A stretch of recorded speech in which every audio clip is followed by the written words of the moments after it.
But what I think these lessons have taught me is, even when you get knocked down, like, I know it sounds cliche, but you don't even know what's on the other side of you getting back up and pushing forward. Yeah. Sometimes that was the last blow you had to take before you really sprung forward into your true destiny. Yeah. So if I would have quit when I first got knocked down, I wouldn't be sitting here today.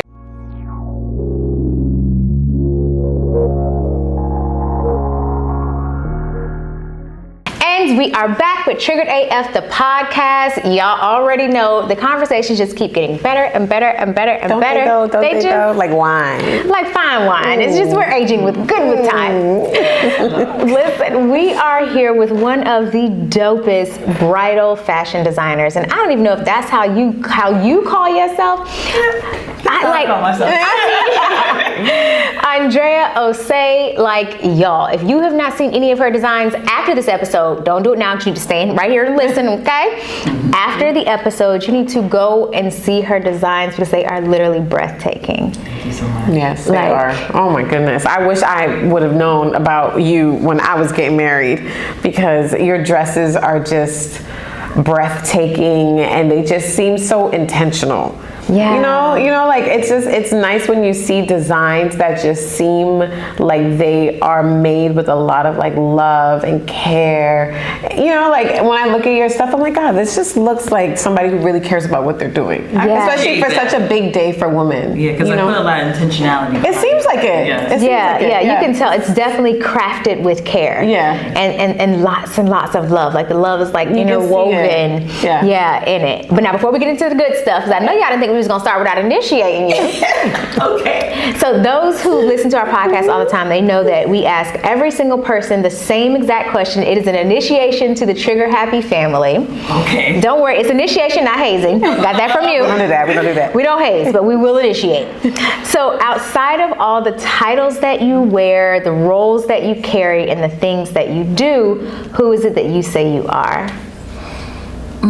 I say that I am a woman that's free. Ooh, that's a good thing to be.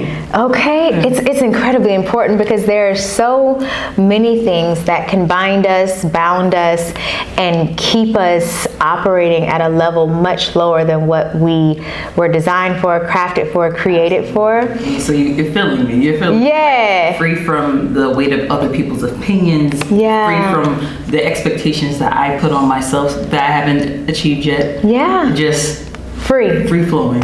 Free flowing. I love it. We are free flowing. It's incredibly important too to define what free is like for you. And if you truly want to live a fulfilled life and you want to live a life that you feel is yours and that you own, you will have to release the expectations that other people have for you. Absolutely. Like release it. Yeah. It's literally a burden. Yeah. Well, speaking of that, for you, you're a third generation seamstress. Yeah. You know, master seamstress, right? Technically I am. So right. So it's getting my mom, because my mom just wears clothes. She's like my little sister. They're just the fashionistas. But my grandmother knew how to sew. She used that gift to beautify our home, make drapes. She would garden. She taught me how to sew by hand. That was some of my fondest memories and earliest memories were sitting at her feet watching her sew, and I actually still have her sewing machine. Wow. And then my aunt also has that gift. So it was my grandmother, my aunt Sylvia, and now me. Oh. And you know, and legacy is such a beautiful thing, but sometimes we don't talk about how sometimes it can feel like a burden, and it can feel kind of heavy to carry on this thing that this person, or to fill the shoes, or to come out of a shadow of someone that you admire or you look up to. How can we, and it's obvious that you're doing this, but how did you start, or how can we honor the gifts that may have been passed down without losing our own vision? You know, in your freedom, like how have you learned to do that? So I think the key is really the end of your question, being clear on what your vision is, because there's a way to honor, you know, your ancestors and the foundation that you have, but still make it your own. Kind of think of it as like fashion houses like Gucci, Dior, Chanel. They are honoring the legacy of those founding designers. But each person who takes over as the head of design gives it its own breath or its own life. So John Galliano's Dior, you know John Galliano's Dior, but you still know it as Dior. So it's like, just being clear on who you are as an individual and breathing that fresh breath into everything that you do. That's how you honor the legacy but still remain true to yourself. Yeah, absolutely. Because you're not dishonoring it by infusing your own sense of self and sense of beauty into something else. It's just, you're making it more beautiful. It's like a tapestry, like you're just adding to it. And you're also making it relevant for the times that you live in. Yeah, yeah. That's important, especially too, because in these times, you know, the cost of things have just, I mean, expounded exponentially. Yeah. From gas to groceries to rent to just anything you can possibly think of or imagine. Like, it has gotten to be just so much more. It has increased just beyond anything that I thought I would experience in my lifetime, if I'm being very honest. Yeah. And when you do have these gifts, because in my belief, every single person is gifted. Every single person has a talent. Mine is not like yours. Please don't get me to sew nothing. Like, it's not gonna work. I mean, you can rock it though. Listen, I can rock the hell out of it, right? But I cannot sew it. I can't put it together, right? So your gifting isn't my gifting, and my gifting isn't your gifting, and your gifting isn't mine. Like, every person has their own. However, it can be challenging for people to figure out, how do I take my gifting and what I'm good at, and how do I make it so that I'm able to bring in a consistent flow of income, of opportunities, of resources, right? So that my gift is able to sustain me. You know, it's interesting that you say that, because I think that's a pain point for a lot of entrepreneurs and people. Mm-hmm. But I think for me, what I've found is that, you know, because I'm Christian, I've placed a lot of the weight on the resources on the Lord, and I just really work on cultivating the actual gift, and then I also work on planning and remaining faithful. Okay, so then what I heard you say, let's say for if someone, they're like, well, I don't believe in God. You know, we allow y'all to listen to the podcast. So listen, do your best. Pass it on forward, do all the things. But what I heard you say is you understand that your gift will make room for you, so there will always be an opportunity if you're consistent. Correct.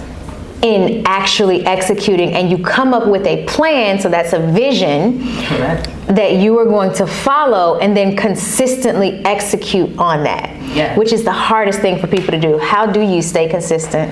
How? I haven't always. Okay. You know, in the spirit of transparency, especially when life has lives, I've found myself kind of retreating, especially in times of like grief or disappointment and stuff like that. But what I think these lessons have taught me is, even when you get knocked down, like, I know it sounds cliche, but you don't even know what's on the other side of you getting back up and pushing forward. Yeah. Sometimes that was the last blow you had to take before you really sprung forward into your true destiny. Yeah. So if I would have quit when I first got knocked down, I wouldn't be sitting here today. I wouldn't be a luxury bridal designer. I started off making clothes to go to church. You heard the luxury bridal designer. You heard the luxury part, right? The luxury. But that wasn't the original vision. It just grew. Like, the more it evolved. The more I was faithful, the more I nurtured the gift, the more I received that vision. Oh, wow. So what are some of the things that you've done on your journey, like you're saying, when there are missteps and when you do feel discouraged and when you're just like, I don't think this is for me. Like, I don't even think I should keep going. Like, what have been some of the specific things that you've done to kind of overcome that self-doubt and the things that can come up when you are trying to, like, create this brand? Because so many of us are in a space, we didn't even know what creating a brand was. Like, a brand, like, I'm just sewing clothes. Like, I'm gonna wear them, you might wear them, I might make a dress for some lady down the street. That's how it was. You know, like, how did you start? How did you shift your mentality into, like, no, this is something bigger than that? Because that's a plan and consistent right there. Like, how did you, what was that like, that path? It was a little bit like this. But people need to know that, because everybody's like, oh, it's straight. No, you're just seeing the outside. You're not seeing what's going on behind the scenes. Yeah, and we're now talking about a 10-year journey for me. So just to give people, to answer your question, your circle of influence, the people who are immediately in your ear are so important, because those are actually the people who have prevented me from just about facing. Because I think for me, I've struggled because I wasn't always just an entrepreneur. I have a doctor of pharmacy degree. I have a means to have a very stable life, be a lucrative one, be a rich auntie in Mykonos all the time. Like, I don't have to struggle. So, and the entrepreneurial path is rough. Yeah. Especially, and I've self-funded myself the majority of the time. So, it gets really discouraging when you're really trying to do it full time, and then you're working a little bit, and that little job has to pay for everything. But it's one step at a time, it's one foot in front of the other. Hey Thriver, you're not a part of the community yet? Being in community is the game changer and the cheat code. And this is more than just a membership. It's your growth circle, accountability hub, and safe space for navigating the messy yet beautiful work of becoming your best self. And not only will you get exclusive tools, live access, and the support designed to help you transform your triggers, but you'll also get the tools that you need to build new habits that help you to lead with clarity, confidence, and joy. Time to create lives that feel as good as they look. See you soon, Thrive Tribe. Visit justthrive.now.com. And just, Jeff Bezos said something that I heard online, and I always stick to it. You have to be really strict on the plan, but flexible on the details. Strict on the vision, flexible on the details. Because there's so many dynamics that will change as you learn and evolve, and you self-educate yourself, or you go back to school for what you're passionate about. So really having that team that's really gonna hold you up when it gets rough, because it will get rough. Yeah. If you don't have a solid team, you're not gonna make it. Ooh. And we don't even put a lot of value on that, because everybody's so self-made these days. Yeah, which is a lie. It would be a lie. If I might have taught myself how to use the machine, but to run the machine of Andrea Osei Bride, there's no way I would do that by myself. Yeah, I owe it all to my team. Yeah, listen, and watching you at Fashion Week, Bridal Fashion Week, make sure I'm saying it right. Correct. Listen. Gotta put some respect on it. Watching what you showcase and how you just showed up, it's like, this is what happens when you are unwilling to give up. Correct. And how you show up. We place so much emphasis on how we show up at Bridal Fashion Week, because we are in the space that I presented. I was the only woman of color in the luxury section, and amongst a handful of women of color designers in the whole building. So how you show up is 10 times more important, because there's already not an inclusive space. Right. Inherently, it just isn't. People talk about fashion not being inclusive just broadly, right? And fast fashion, all of it. And then luxury, the mainstream names that everyone knows. And then when you get to bridal, it's even small. It's even smaller. Yeah. So we pride ourselves on how we show up. We don't take the word luxury lightly whatsoever. We don't cut corners. It's very important to us. Listen, and you see that though, I think that's what's missing in so much, that discipline, like that pride. And this, because I'm from the diaspora and you are from the continent, there seems to be a different level of knowing in people of color or black folks. I know y'all don't even identify as black most of the time. I was born in New Jersey. Okay. I know what I am. Yeah, but to have a knowing of where you came from, who your grandmother was, you can trace things back that many folks from the diaspora just are not able to do. Do you feel like knowing so much of who you are has been it has allowed you to root and grow differently? Or is it because, if it's all you know, it's all you know, but I'm just wondering. I can't say that it definitely has been a benefit. I think I pride myself on the roots of my family, for sure. I know that my grandmother was, I guess in today's term, she would be a pharmacy assistant, technician, but she used to be an apothecary assistant and make moonshine in the pharmacy. Back in the day, I know that my mother was a physical therapy assistant. My late father was a computer programmer. I know the roots of the tree that I'm a part of. Even going back to my grandparents and great grandparents on both sides. So there's a certain pride that I carry, and I know that now that I don't have children of my own, but now that I see my nieces and my nephews, they're watching me. My nieces are already like doing fashion shows. My sister's toilet paper and blankets. She is not happy about that. Because toilet paper is expensive. Inflation, okay? Inflation. But they're like, oh, I want to draw like Auntie Dre. Like just like I watched my grandmother, they're watching me. That's beautiful. So it's really important. Legacy is important. It is.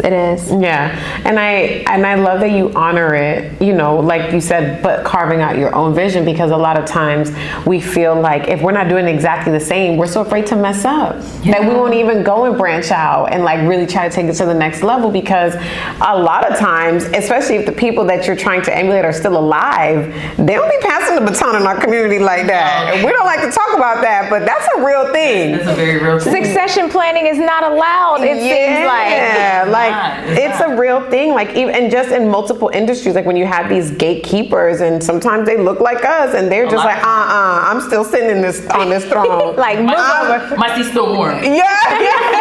Like I'm not going nowhere, and that's I would love to see, and I think, and I can just foresee that you will be a baton passer because you are coming from that. It is just so important for us to start passing the baton, and as women, as we get older, to kind of reach back to a young woman and kind of be like, hey girl, you know, we don't have that as much anymore. We don't have mama, big mama, you know, big mama out in the streets with us trying to get the same man. Like, girl, what you doing in the club, big mama? Like, it's rough. Like, cause 50 is the new 40, 60 is the new 40. It's all the new 40. Everybody 40 now because everybody looks so good. I know. And we can right. They finally started working. Right. You know, but I think about that all the time. I'm just like, God, what is that going to look like as generations go on? What's that going to be like when women don't really have as much of an example to look up to? So I love that you had like this beautiful, you know, group and tribe of women to kind of be like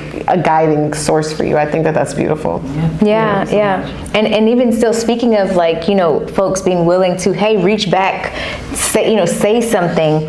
As a woman who you do get to dress women for one of the most important like days of their lives, what are some things that you wish more women considered before marriage? Ooh, y'all tuned in for this one. Let's pull up a check. Let me tuck my head out. You know, so I was married before, and if I had to give my 28-year-old self advice, I would say you need to honor the person you are yet to become.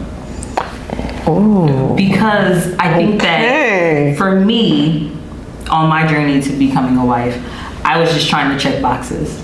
So, you know, I was an honor roll student, dean's list, I got my doctorate, I bought a condo. It just seemed natural that the next progression was I've been dating someone for 5 or 6 years. It's time to get married. It's time to start a family. Yeah. But I wish that the same energy I put into that, I would have put into myself and my self-development, because women are so much more than just plus or minus a college degree in someone's wife. And then it also would impact how you look for your partner. Yeah. And show up. Yeah. And on the flip side of it, also not romanticizing people's flaws. Wait, that's a big one. It's a big one, and because it's unfair to you, and it's also unfair to the person. So I think when I was young, I used to romanticize, you know, things that I wouldn't ever tolerate now, and I would say, oh, well, you know, it's an age thing, it's a maturity thing, when really it's a character flaw. Oh, that part. It's a character flaw, and you're not sure whether you would really be able to live with that once it starts losing hair and gets a little bigger. Oh. You know, I'm just saying, like, wait. So those would be like my real fine auntie advice to anyone who's getting married. Honor yourself, and also I think give yourself and your partner grace to be who they are, and then make a decision from there before you get married. Yeah. And I'll be here to make your dress when you're ready. Tell them. Let them know.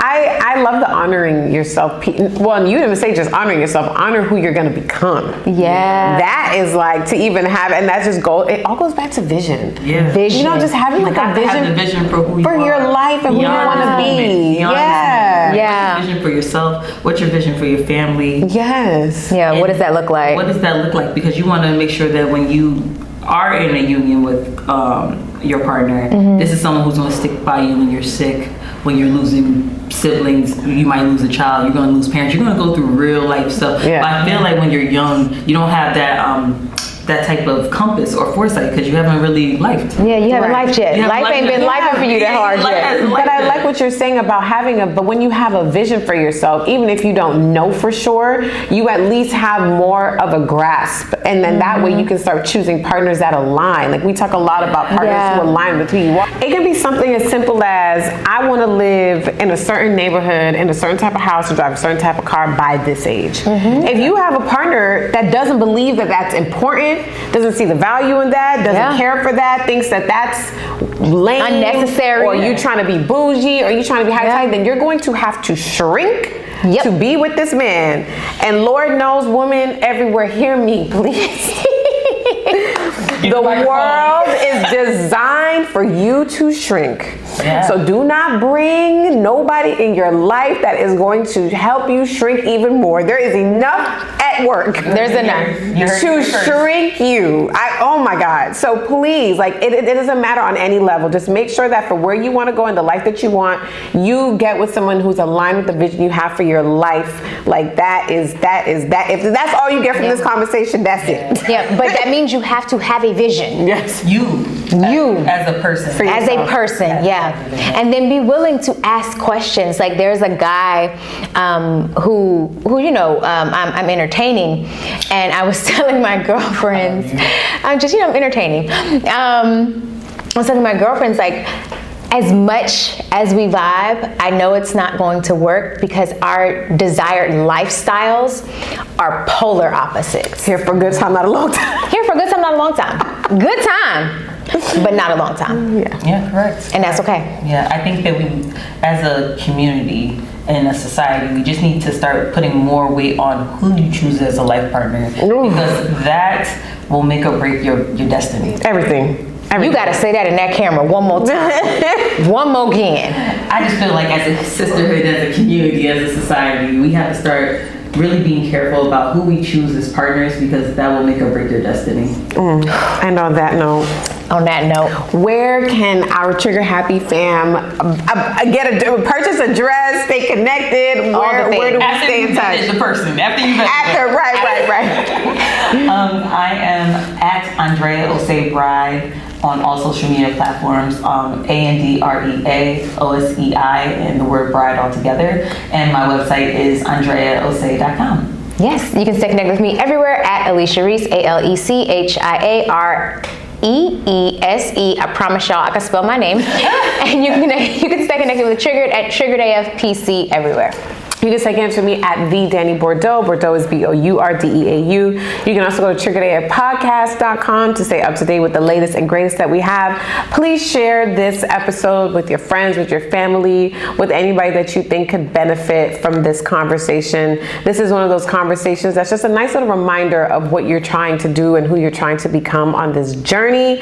Thank you all for listening. We'll see you next time. Bye.